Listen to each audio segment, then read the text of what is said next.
To be super fresh for all of you then. Cutting a section in Rhino is very easy to manage as long as you're using your layers and your clipping planes properly. But there are some weird kind of graphic issues that actually are similar in principle to what you get with graphic issues on Maxwell when you're rendering too, and it has to deal with planarity. So first and foremost, the first tool that I need to introduce you all to is the clipping plane. So how many of you have actually used or seen the clipping plane before, at the very least? Okay, so a little more familiar there. We're going to use this in a very, very controlled way. So let's make actually a layer for the clipping plane. I'll just make a new one here.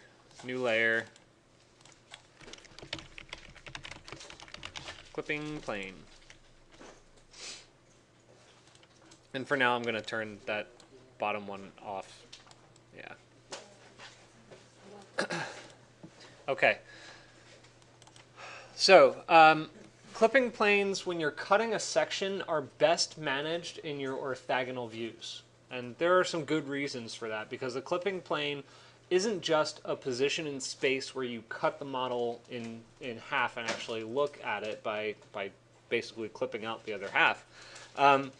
But it's also an object, which means we can use other Rhino functions to cut section geometry and then use that for something like a line drawing, for instance, okay? And right now, this is going to feel like we're doing more of a drafting exercise than a rendering exercise, but next week you'll understand why this is important.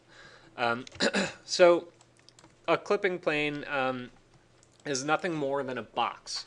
So right now, I'm going to just work in the front view and do the command clipping plane.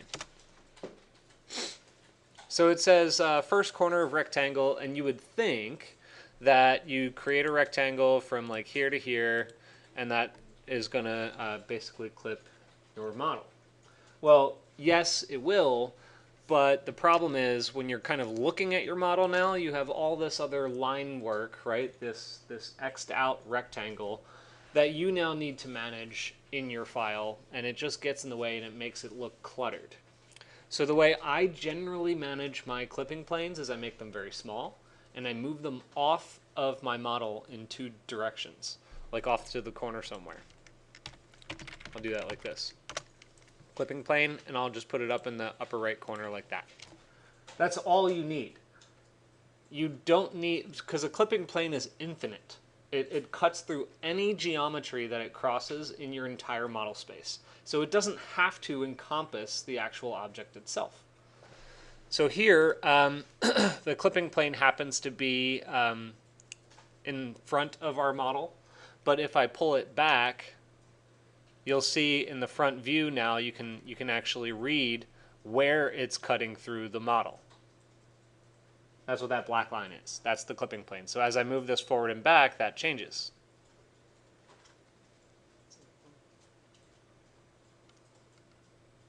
Whoop, whoop, whoop. Yeah. So this is, in my opinion, I think the clipping plane is an extremely powerful tool, but you have to know how to use it and use it well. The thing that I want to, I guess, show you is first off, how do you change the different view settings, and then we're going to move into how you actually start to extract geometry from it. So the clipping plane as an object means that when you go to the properties menu, there are going to be settings that you can change, and you know how this first one right here is your object settings, so it's kind of like where it is in space, whether or not ISO curves are on, that kind of typical graphic stuff.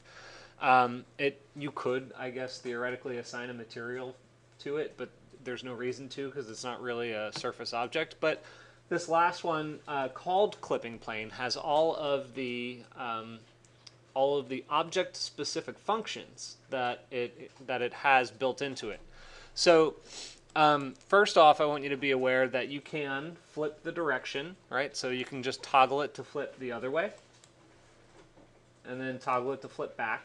And notice how when I do that, the the little line faces the opposite direction. Okay, so that's obviously telling you that that's the direction it is facing. Let me turn the perspective view on here this way so you can see it a little better. Likewise, down here under Views Clipped, you can actually select which view it's cutting the geometry in, and where you're going to be able to see the cut. Because right now it's only cutting in the front view. It's not cutting in perspective top or right. So select that again. Let's turn on perspective. I almost always turn on perspective when I'm doing a clip.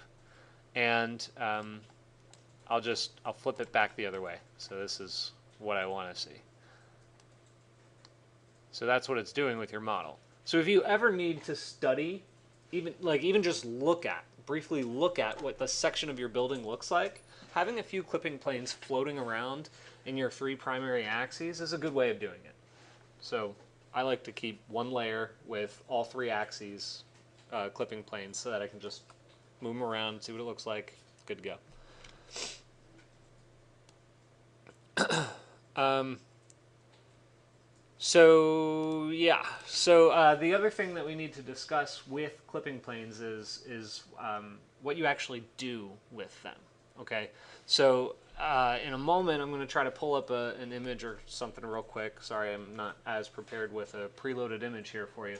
But then we're going to talk a little bit about what we're going to do with this geometry in just a sec. Are there any questions about this so far?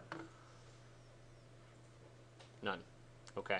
Simple enough, right? You all know how to use clipping planes now, generally?